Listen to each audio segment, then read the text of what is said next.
下午第一个 topic 就是 Michael User 做一个更多的介绍。好，有请 Michael。Hey everybody. All right. I'm going to talk about Node Everywhere, and I'm Michael from the Node Foundation. 大家好，又见到你们了。今天为大家介绍的主题呢是 Node.js Everywhere。So Node.js is the fastest growing open source platform in the world. That's official. We are growing at 100% year over year right now. 那目前呢 Node.js 呢已经成为了世界上增长最为快速的一个开源的平台，这是一个我们官方的这个声明，而且呢每年的增长率达到了100%。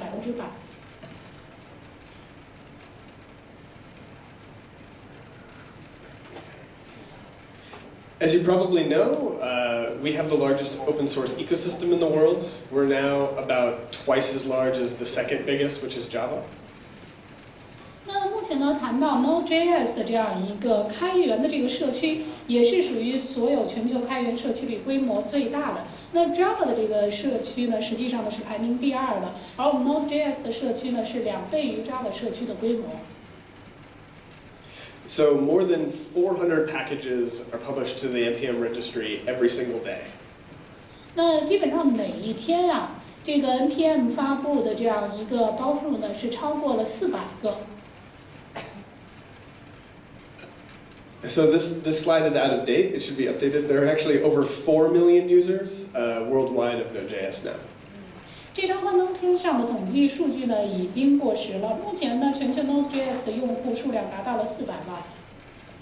And because we're doubling every year, next year we expect to have about 8 million, and that means that within a few years we may be the largest open source platform in the world. 那我们知道呢，因为我们每年的增长速率呢是100%，所以明年 Node.js 的用户数量应该是达到800万。如果再过2年的话，毫无疑问呢 Node.js 呢应该成为世界上最大的开源平台。So why did Node get so big? Why is it growing so quickly? And the answer has a lot to do with the stack that modern developers and applications need to contend with. 所以大家就要问了，为什么 Node 它的增长能够这么快呢？其实我们还是要从开发人员全站开发工作的这样一个使用习惯来去分析。An application that you build now might have a web front end, a cloud back end, mobile and tablet front ends. 首先呢，当我们开发一个应用的时候呢，有网络的前端，有云的这个后台，还有呢移动啊、平板这样的一些设备。Also, desktop applications are still quite popular. We have a whole new era of API services that are coming out that are different from traditional cloud backends. And just to make everybody's life really complicated, we have IoT devices that we have to support now too. 那其实呢，谈到这里啊，桌面端的这个应用仍然还是非常普及的，而且目前呢，相对于传统的这些云的这个后台而言呢，又出现了各种各样的一些 API 的这样一些服务。那让整个的开发人员工作环境更加复杂的一点呢，是出现了这个门类繁多的物联网的设备。With so many different platforms for a modern application to contend with, you really need a single skill set and a single debugging environment and a single language to work with in order to build applications quickly and scale. 所以你看到整个现代 APP 它所面临的这样一个平台端的竞争呢，其实是非常激烈的。但是对于开发人员来说呢，他们所需要的很简单，我要统一的一套呢技能的这个组合，我要一套呢抓虫子的这个统一的环境。那同时呢，我希望呢这个开发语言呢相对来说简单。In the past, the only credible cross-platform story was the web. And what Node is doing is it's bringing that cross-platform era of the web into every other computing environment. 其实过去啊，我们一谈这个跨平台呢，很简单的就联想到了这个网络端。但是现在呢，这个 Node 呢，它其实呢是把网络端的这样一个跨平台化呢，引入到了各种各样的一些计算环境中。So let's start with web front-end development. So Node has completely changed the way that people build modern front ends. We now have tools like Babel and ESLint and JSHint that help developers write better code. 那我们先来看一下网络前端，也就是我们 Web 端的这样的一些开发。谈到呢真正的这个现代化应用开发的这个变革呢，自然呢我们就想起呢像这个 Babel 啊、ESLint 这样的一些很好的工具。In fact, we have so many of these tools that we have tools to manage all of the tools that we're using. 但问题是呢，这些工具的数量太多了，我们需要专门的工具来去管理这五花八门的工具。And now, we've moved into a new era where front-end web frameworks used to be something that you would include in a script tag, but now a front-end web framework is actually implemented through a Node.js build chain like React is. 那么现在我们已经呢进入了一个新的这种时代。当我们在做这个 Web 前端的这样的一些开发工作的时候，通常我们会加一个这个 script tag， 就是我们所说的这个脚本的这个标签。但是现在呢，我们都是通过像 Node 这个 build chain reactive 呢这样来去做。In the mobile space, we have Apache Cordova, which takes the entire Node ecosystem and brings it into use on every mobile device that you can program for. 那我们再来看一下整个的这个移动环境中呢，非常普遍的是用 Apache 的这个 Cordova。其实它的这个 Cordova 呢，不过呢是把 Node 这样一个全套的生态系统搬到了我们所说的移动设备的世界。And this is really the only way that you can build cross-platform mobile applications, is to use Node.js and to leverage the Node.js ecosystem. 那我们认为啊，如果呢你要实现跨平台的移动应用的这个开发，使用 Node 呢是唯一的出路。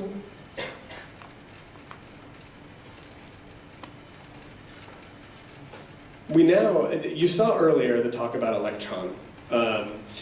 Electron allows you to leverage all of the Node ecosystem to build desktop applications as well. So you can share pretty much all of your code and all the modules that you use from your mobile front end and your web front ends in desktop applications.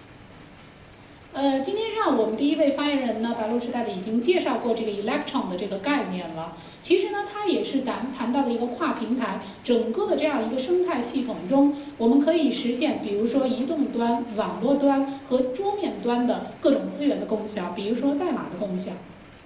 Even though Electron only went 1.0 recently, there's already a huge number of applications built with it that you wouldn't even know were actually web applications for desktop. 那尽管我们的这个 Electron 现在刚刚只有 1.0 的版本，但是通过它呢来进行的这个移动应用的这个开发的数量呢，已经是非常巨大的，甚至于呢你分辨不出来哪些呢是属于桌面端的，哪些是属于移动端的应用。And of course, this includes Visual Studio Code, Microsoft new code editor, entirely built in Node.js, leveraging the Node.js ecosystem. 那其中呢也包括呢微软的这个 Visual Studio 的这样一些这个 code editor， 完全是通过 Node.js 来去开发的。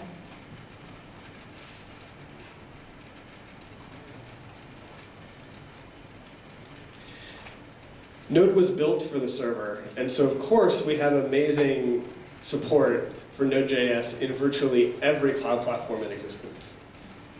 那我们再来看一下 Node.js 本身，它的诞生呢，其实是针对这个服务器的这样一个环境的。因此呢，对于呢服务器的这个后台的这样一些基础设施呢 ，Node 是无所不在的。As enterprises are moving away from traditional big stacks like Java and .NET and moving toward microservices, Node.js is proving itself as one of the best languages to run in microservices on top of containers.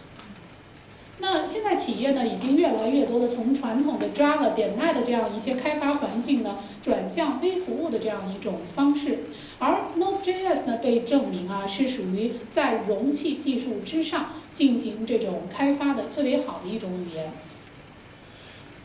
There's been a robotics and IoT community in Node.js for a long time, and they built a lot of really amazing libraries like Johnny 5 and Nodecopter that are really, really easy to use. In fact, Johnny 5 was written by somebody who used to work on jQuery. 那首先呢，我们来看一下在物联网的领域呢，尤其是在 robotics 机器人学方面呢，其实 Node.js 呢一直以来是有非常长的一个很好的这个历史的，比如说 Journey5 还有 Helicopter 这样一些非常好的这个工具。事实上呢，我们知道 Journey5 它的这样一个开发人员呢，以前呢就是做 jQuery。In the last year, this community has moved from more hobbyist stuff to in production stuff. So every hardware platform for IoT released last year included Node.js on device. 那我们看一下，在过去一年，其实呢，以前我们在谈物联网的这样一些设备，大家呢大都是带着一种娱乐或者是玩家的这个性质呢去开发的。但是呢，我们看到过去一年之后呢，现在大家越来越多的把这些开发出来的产品呢，正式的放到生产环境中。So Node.js is now supported on Raspberry Pi, Tesla 2, Intel Galileo, and Intel Edison.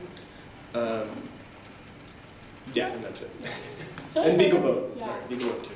那么事实上呢，我们看到这个 Node.js 越来越多的，你看在 Raspberry Pi、Tesla、Galileo、Edison 还有 live-Mikeal 中呢，都已经出现了。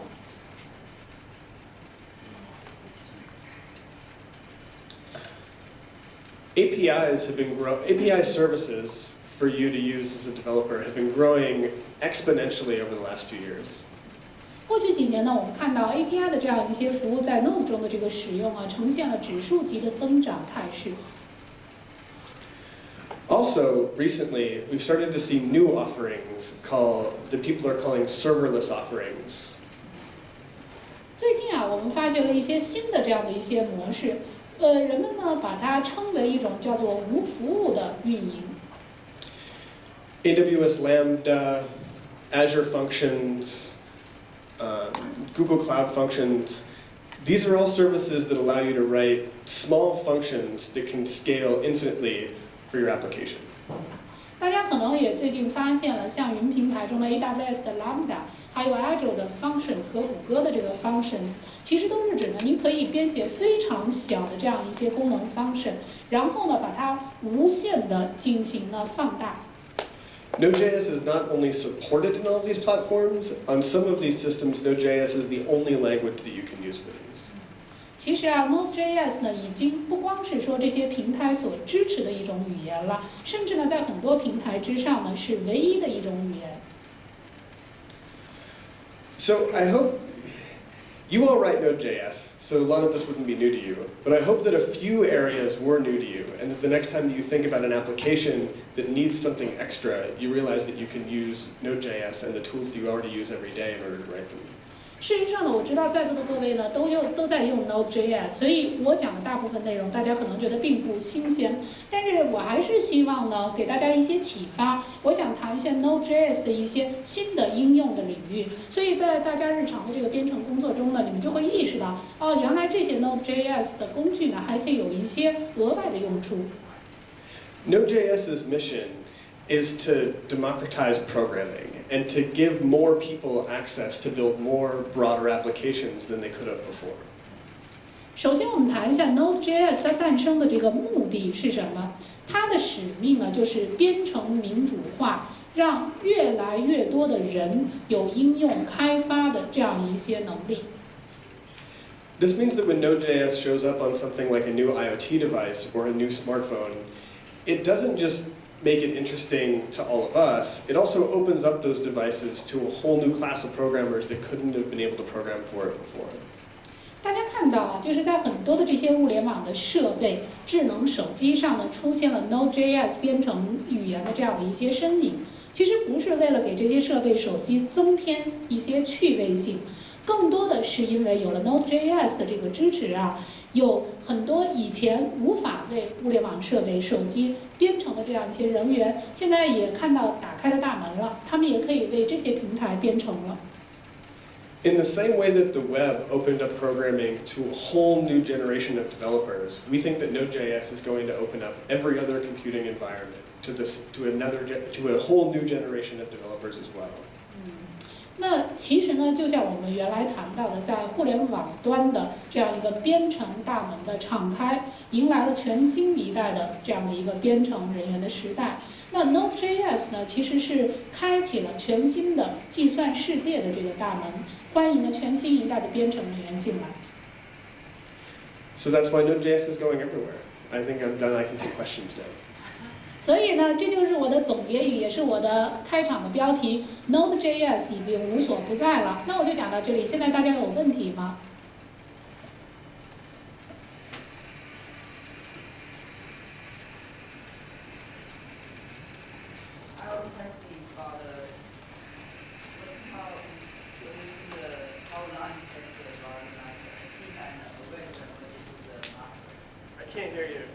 对不起啊，那个你等麦克风过去，我们在前面都听不见你说话。Okay, sorry. My question is about what do you think? How long it will take about merge the async and await to the Node.js master? I don't know. I couldn't hear you. Async? What? Async await, yes. Oh, async await. Oh, when is async await going to go into master? Ah ha ha ha. Yes, that's the question. Yes. So that's mainly determined by V8. With merge history. Yeah. So, okay. 要不您用中文再把您的那个问题再重复一下，谢谢。为了其他的这个听众。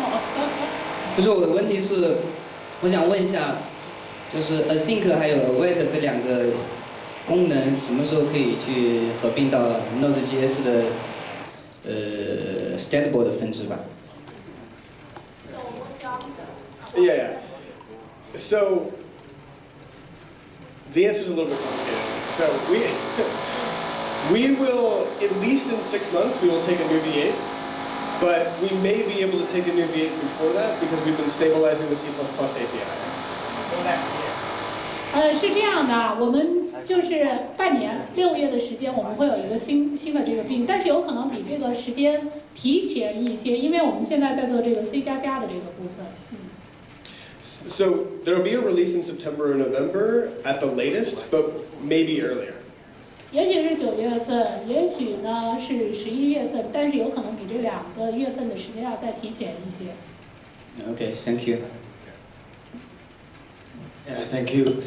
You seem to have been advocating on the sheer number of node modules, but there seems to be a problem of fragmentation of this whole Node.js modules ecosystem. What's your perspective on this issue? So that's an interesting question. It is a little bit fragmented, but if you compare it to other module ecosystems, it's actually very much less fragmented. Yeah, I mean, so. 那这个问题就是说呢，你只是谈这个 Node.js 好像在纯粹的数量上呢是很大的，但是我们知道 Node.js 现在整个社区呢是比较4分5裂的，对吧？但是呢，回答就是说，你跟其他的开源的社区去比较一下，我们还相对集中了。So for instance, if you look at like Python or Ruby, you have entirely different I/O patterns that segment modules into doing non-blocking, or doing sync, or doing coroutines. Whereas in Node, everything is non-blocking, everything is streams. You might have 4 different modules that do the same thing a little bit differently, but they're actually much more compatible than they would be in say Python or Ruby. 对，如果你和 Python 还有 Ruby 一比较，你看从 I/O 的这个 pattern 做 sync 等等这些，事实上，比如说我们的这个 Node.js 是4个不同的模块做同样的一个功能，但这个4个模块之间呢，它还是相对兼容的。Actually, I'm a newly onboarded member of Node.js collaborator, and I previously involved much of my time in the Ruby community. It seems like in Ruby community, when you are doing web development, there's one framework to choose, which is Rails. But in Node.js, there are so many choices. I'm not sure which to choose. There are many choices, but Express has something like 90% market share. So. 既然你是新进来的，你要选择 Web 的 framework 框架的话呢，建议选择 Express， 因为虽然我们有很多的 framework， 但是 Express 它占的比是90%。Also, if you look at just the general trend in programming, what we're seeing is way more people participating in software, way more people publishing things. But most of it you don't have to care about. There's just a couple things that kind of bubble up to the top. And so there's a ton of modules, there's a ton of GitHub repositories, there's a ton of people on GitHub, but there's only a few things that you actually need to look at. 是这样的，因为现在做软件的人越来越多，发 framework 的人也越来越多，但是那些都是属于气泡类型的，你完全 GitHub 上有很多东西新的出来，你完全可以忽略，真正主流的就那么几个。Okay, thank you. 我就这问题吧，就刚才就是接着他的提问，就是说有很多框架，我们都并不知道我们需要用哪一个。就是我们经常会到 npm.js 上面搜一下，但是发现我们 npm.js 的上面的搜索功能实在是太难用了，所以说我们经常都会到谷歌上去先搜一下到底哪个好。所以说有没有计划改进一下 npm.js 的搜索功能？ So a follow-up question to the framework choice. Actually, there are many choices of frameworks. So we'd like to run a little bit search on npm.js, but the problem is that service, that search engine really sucks. So we have to go back to Google to do some homework, and then we come back to npm.js. So is there any plan for improvement of the search service on npm? Yes. 是的。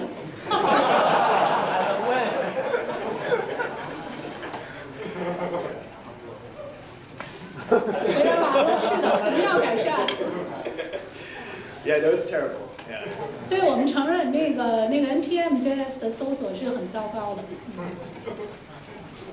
就是刚才的翻译有点问题，就是它不是新来的，它是 load contributor 里面新进的一个C++的 code contributor。So is OK， 他用他自己用英文说的，所以我说了。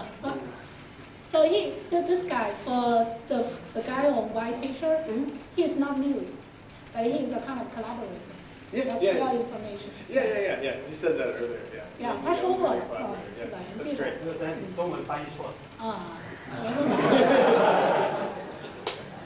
Okay, any more question? Oh, so, okay. 是我们线上的用户的一个问题，他的问题是 Electron 只是起到一个宿主或者一个浏览器的作用吗？什么东西？Electron 只是起到一个宿主或浏览器的作用吗 ？Okay, this is a question coming from the online audience. So the question is about Electron. Is Electron serving as a host or just a browser? What do you mean by host? 宿主是什么意思？他问。对，宿主，他的宿主指的是，我们只能翻译成 host 或者 server， 但是它到底指的是什么？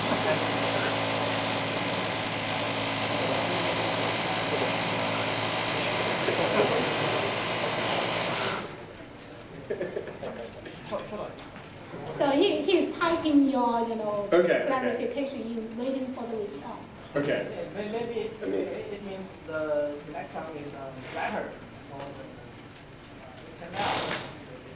Yeah. So you use. So in Electron, you're using web technologies to create a UI, right?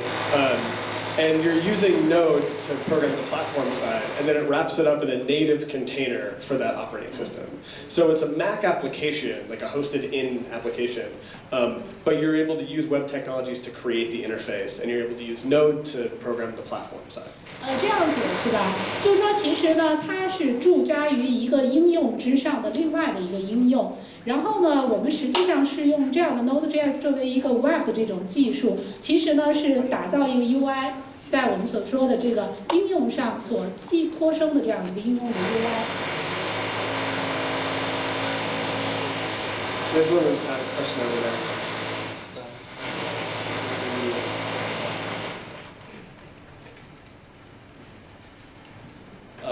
我想问一下，就是大家都知道，几个月前微软给 Node.js 提交了 GitHub 上提交了一个那个 Checkout Pro 的 JS Engine 的一个 PR。我想当时在社区里面讨论，可以看出社区里可能对对这件事情可能有非常多的支持者与反对者，不欢迎的声音也很有。后来这个 PR 被移到单独的一个仓库了。我想知道，对于 Node.js 基金会的官方，他是怎么看待关于 Chakra Pro 要合并进这个分支的一个态度，而且包括它未来会有一个什么样的一个决策？我想对这个想了解一下。谢谢。But actually, recently, Microsoft has contributed the checkout PR actually to Node.js community. And but there is quite a lot of controversies around it. Some people strongly support, some people strongly against. So recently, has been moved to a kind of branch warehouse, so that it's actually separated from the trunk. It's now being moved to the branch. But what is the future strategy for that Microsoft contribution? So first of all, I'll say that it was controversial among a bunch of people who actually don't commit to core. The people who commit to core were actually quite positive about it and are very optimistic about it. 首先呢，你说围绕这个呢，有些人呢是反对的。这些反对的人呢，其实他们不是对那个 core 做这个贡献的。只要是对 core 做贡献的人呢，都是非常欢迎的。那些不对 core 做贡献的人中的有一些呢是反对的意见。So the main reason that it's happening in a separate repository is because the way that the Node repository is set up was just never meant to take multiple VMs. We check in all of the VM code into the tree, and if we start supporting multiple VMs, we don't want to check all of the VM codes into the tree. So we put it in a separate repository while we figure out how to create a build system that can support multiple VMs. 是这样的，之所以我们把它放到了一个分支的库里头呢，是因为呢我们的这个 tree 主干呢不能同时呢做多个 VM， 所以呢我们就先把它放到一个单独的这个库里头，然后弄清楚给它做一个什么样的 build 的这样的一个环境。There was recently a VM summit with people from Node Core and IBM and Microsoft and even Google working to stabilize the C++ layer and make it easier and more sustainable to support multiple VMs in the future. 最近我们有一个专门的 VM 的这个峰会，像谷歌啊、微软、IBM 呢都有人这个参加。我们的想法呢是把 C++ 的这个层这个面呢，把它稳定下来。稳定下来之后呢，可能一次我们就可以做多个 VM。There's also now a Spider Node project, which is binding Node to SpiderMonkey as well. So it's not just Chakra and V8 that's out there. 目前呢还有人做 Spider 方面的这个贡献，所以不光是你谈到的这个 Shark 的这个贡献。Thank you. Well, I think we have too many questions. Yeah, we got one more. We have time for one more. 最后一个问题啊。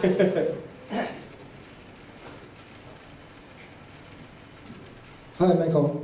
My question is, what's the relationship between the Join and Node.js Foundation, and how do you think of the latest event about live-Mikeal? Well, live-Mikeal was an NPM issue, so that's a little bit separate. But Joyent is a member of the foundation. They're on the board of directors, and they have the same relationship as every other member of the foundation. Joint 呢是我们的一个成员，而且呢是我们 Node.js 的我们基金会的董事会的这个成员之一，所以是一个会员关系。I think we're probably we gotta go. Yeah.